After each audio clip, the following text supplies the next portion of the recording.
नमस्कार, मैं शंभू कुमार सिंह और आप देख रहे हैं नेशनल दस्तक। इस समय की सबसे बड़ी खबर है, बंगाल चुनाव के जो स्ट्रेटजी मेकर थे, प्रशांत किशोर नाम है उनका। बिहार के हैं, भूमिहार जाति से हैं, जनरल कैटेगरी से हैं। और मैंने 2 दिन पहले भी और मेरी बेस से बात हुई थी तो मैंने कहा था कि उनको हिंदू मुस्लिम के अलावा कुछ भी नहीं पता है। लेकिन सबसे बड़ी बात यह है कि क्या प्रशांत किशोर बीजेपी के आदमी हैं?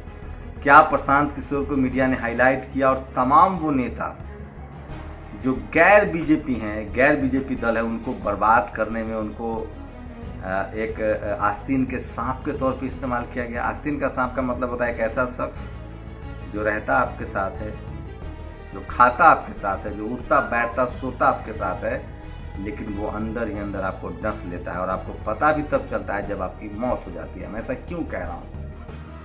रोहिणी, साक्षी, ये तमाम आरफा, ये तमाम जो अशराफ सवन पत्रकार थे, उन्होंने क्लब हाउस ऐप पे प्रशांत किशोर से बातचीत की। ये तो बात मैं पहले से जान रहा था। बिहार चुनाव के समय नीतीश कुमार के साथ थे प्रशांत किशोर, और नीतीश लालू यादव के साथ एक संजय यादव और एक और यादव लड़का था, और बहुत बढ़िया स्ट्राइक रेट था आरजेडी का। नीतीश जी की पार्टी ने उतना अच्छा नहीं किया था। बाद में नीतीश जी की पार्टी ने उनको अपना एक उपाध्यक्ष बनाया, फिर वो पार्टी से अलग हो गए। तो सवाल उठता है कि क्या बीजेपी ने स्ट्रैटेजी के तहत प्रशांत किशोर को छोड़ रखा था? 2014 के चुनाव में कहा जाता है कि मोदी के सबसे बड़े स्ट्रैटेजी मेकर प्रशांत किशोर थे। और मैं प्रशांत किशोर पर क्यों बात कर रहा हूँ? क्योंकि प्रशांत किशोर पर बात करना इसलिए ज़रूरी है कि तमाम SC, ST, OBC और माइनॉरिटी के जो लीडर हैं, यहाँ तक कि कांग्रेस, नवीन पटनायक, ममता बनर्जी, वो तमाम लोगों को लगता है कि प्रशांत किशोर ही चुनाव जिता सकते हैं। क्या ये सच है?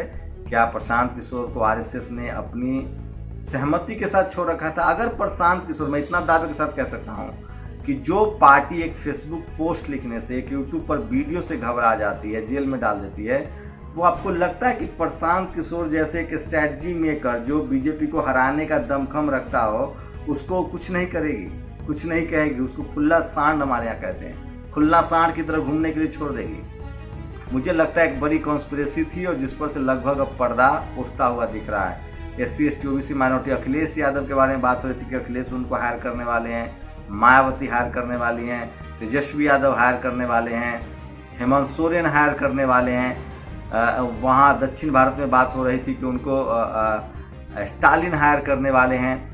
तो प्रशांत किशोर को लेकर अब लगभग साफ हो गया कि प्रशांत किशोर की राजनीतिक समझ जीरो है।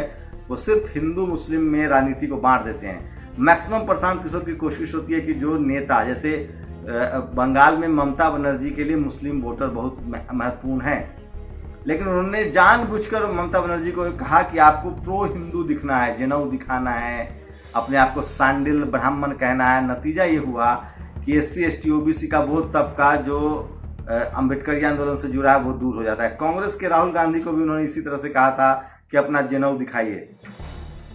जैसे ही हिंदू मुस्लिम की राजनीति होगी, आप बीजेपी को हरा नहीं सकते। बीजेपी को आप तभी हरा सकते हैं जब आप जाति की बात करेंगे, कैटेगरी की बात करेंगे, रिजर्वेशन की बात करेंगे, SC, ST, OBC माइनॉरिटी। आप सोचिए, प्रशांत किशोर स्ट्रेटजी मेकर है ममता बनर्जी के। प्रधानमंत्री मोदी बंगाल में आके कहते हैं कि SC, ST, OBC को वोट रिजर्वेशन इंप्लीमेंट करेंगे। अब प्रशांत किशोर कह रहे हैं कि मोदी बहुत फेमस हैं, SC, ST, OBC के लोग जो हैं वो वोट कर रहे हैं बीजेपी को हिंदू के नाम पर। ममता बनर्जी खराब रणनीतिकार हैं, वो बात नहीं सुनती हैं, और वो भी जब चौथे दौर की वोटिंग से एक दिन पहले।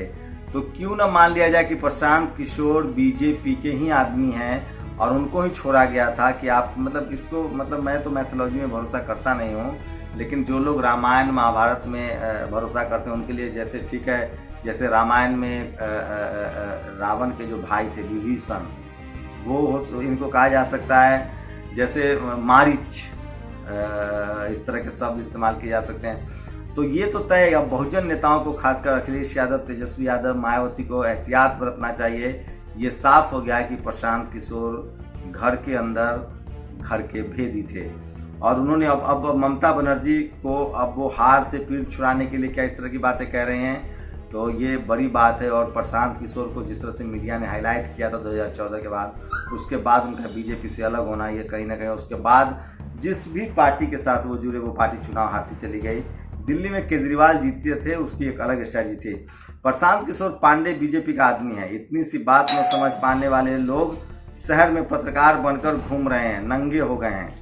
ये कह रहे हैं। और ये देखिए दिलीप मंडल आगे लिखते हैं, प्रशांत किशोर के साथ क्लब हाउस में कौन कौन था? मैं उन सबका डिजिटल मीडिया का ट्रेनिंग देना चाहता हूँ। ताज्जुब है कि इतने प्रशांत किशोर पांडे जी बीजेपी के आदमी है। इसके चक्कर में जो भी गैर भाजपा नेता आया वो सब बर्बाद हो गया, कोई नहीं बचा अब तक।